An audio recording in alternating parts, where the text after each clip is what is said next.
Aku hanya ingin berbagi kebahagiaan dan tidak menggurui siapapun.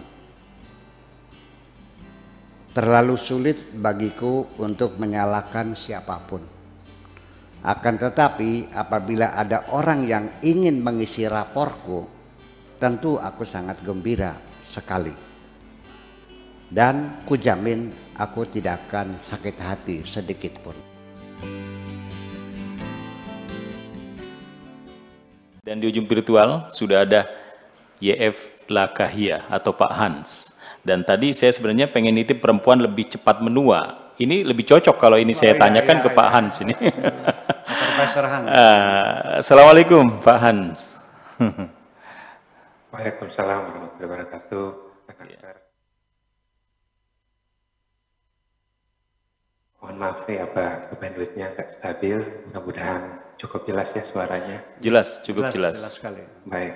Assalamualaikum warahmatullahi wabarakatuh. Salam hormat dan sayang untuk Buya Sakur. Dan kita malam ini Pak Yayat dan pembaca Gelombang Cinta. Dan untuk puisi malam hari ini, Gelombang Cinta, saya kira Buya tadi sudah cukup panjang menjelaskan, tapi di sini saya lihat banyak sekali memang yang poin psikologis yang bisa ditarik keluar Kang Afkar, tapi saya perlu selektif aja karena keterbatasan waktu. Di awal itu kita disuguhkan tentang sukses yang merupakan rasa ringan yang kita dapatkan akibat melewati macam-macam tantangan. Dan itu kalau dikenang bisa buat kita tersenyum.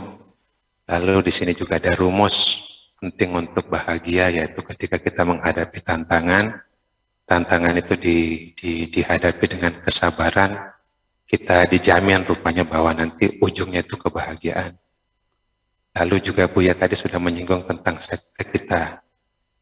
Sedapat mungkin menghindar masuk ke dalam sekte yang tidak menghargai perbedaan dan menonjolkan kekerasan. Dan kita sebaiknya menjaga netralitas diri agar tidak diseret. Juga di sini kita diminta untuk tidak berkubang dalam rasa sedih yang berlama-lama, bangkit dan mau menerima rasa sakit sebagai bagian wajar dari perjalanan hidup kita. Dan menariknya di sini kita diyakinkan bahwa kedatangan kita di dunia ini sudah berbarengan dengan derita itu yang digambarkan sebagai kelahiran yang disertai dengan rasa sakit yang dialami oleh ibu yang melahirkan kita. Jadi kedatangan kita saja sudah disertai dengan derita itu.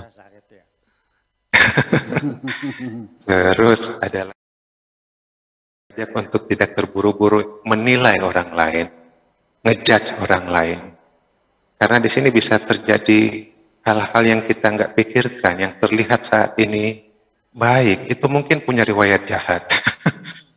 Dan yang terlihat di depan kita ini jahat, mungkin punya riwayat baik sebelumnya. Jadi penting buat kita untuk tidak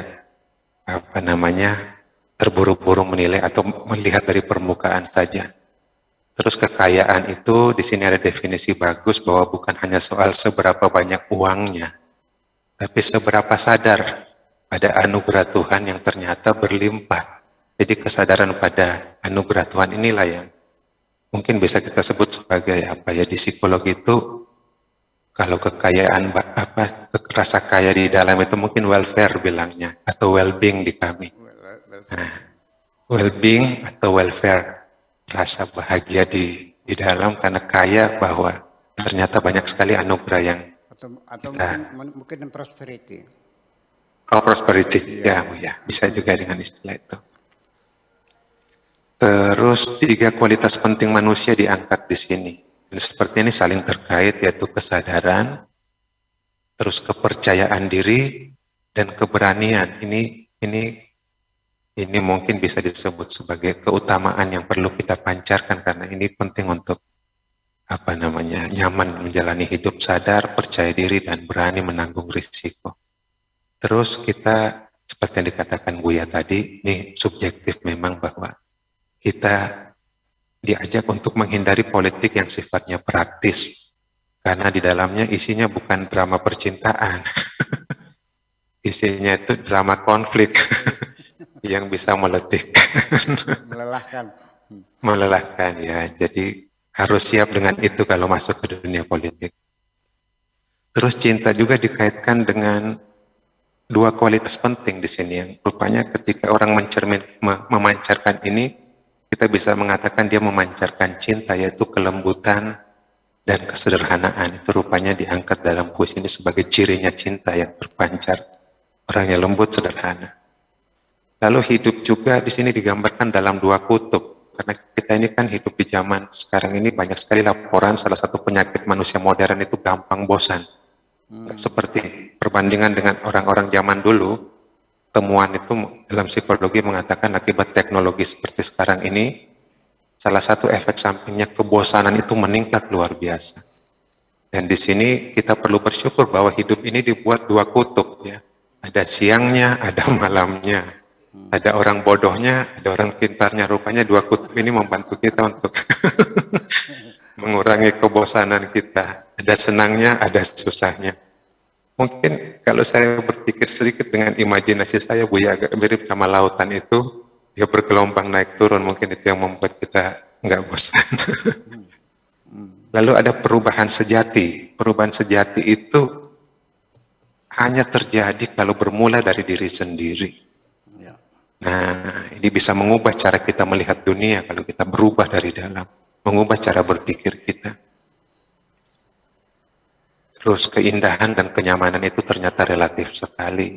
Jadi bukan tempat yang membuat saya nyaman, bukan tempatnya yang indah, tapi tergantung pada dengan siapa saya di situ. Keindahan itu bisa bergeser tergantung perasaan saya bersama dengan orang lain. Terus beban yang dipikul, ini kita juga diminta untuk bertahan dengan beban kehidupan kita masing-masing, karena kalau kita bertahan dengan itu, kita bisa melatih otot-otot mental kita. Jadi kalau olahraga itu otot fisik, semakin bertahan kuat dalam beban otot mental.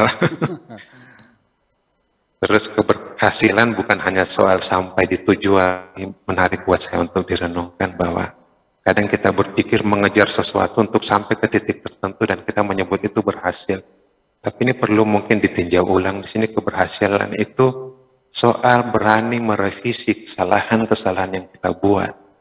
Nah, revisi atas kesalahan itulah yang akan memperlihatkan keberhasilan kita. Dan ini saya alami betul bahwa mahasiswa itu, dalam pengalaman saya bersama mahasiswa, mereka berhasil itu setelah merevisi kesalahan-kesalahan dalam skripsinya kok. Iya, betul. Ya. Lalu terus saat kita melihat sesuatu, kita kadang-kadang berpikir sangat standar ya, bahwa ketika kita melihat sesuatu, saya melihat sesuatu dan kita lupa bahwa di antara saya dan sesuatu yang saya lihat ini ada emosi yang bergejolak di situ. Dan ini yang mempengaruhi saya melihat sesuatu.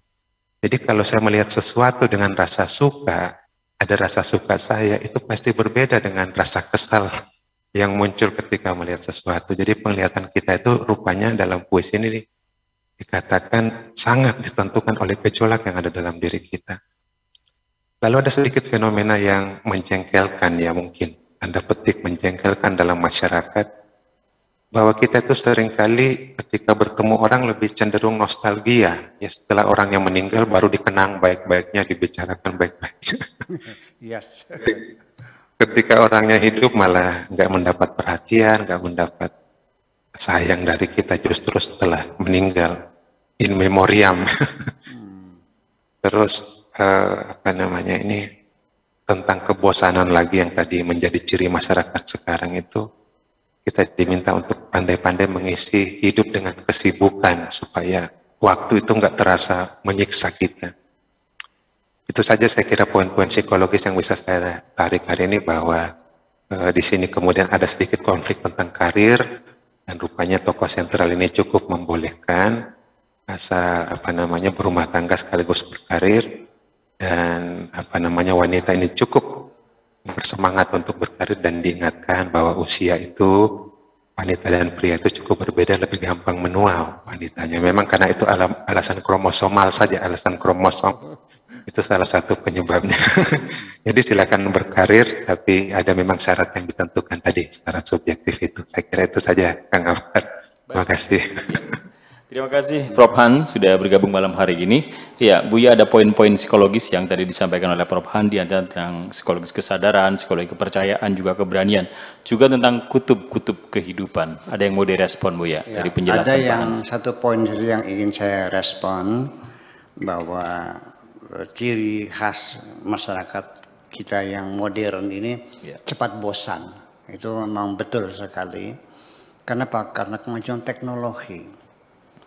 Kita ambil satu contoh. Ketika saya di Libya, dari tahun 74 sampai 78, saya sampai mendapatkan LC di sana. Kalau sini ya dokter Andes lah, S1 lah gitu.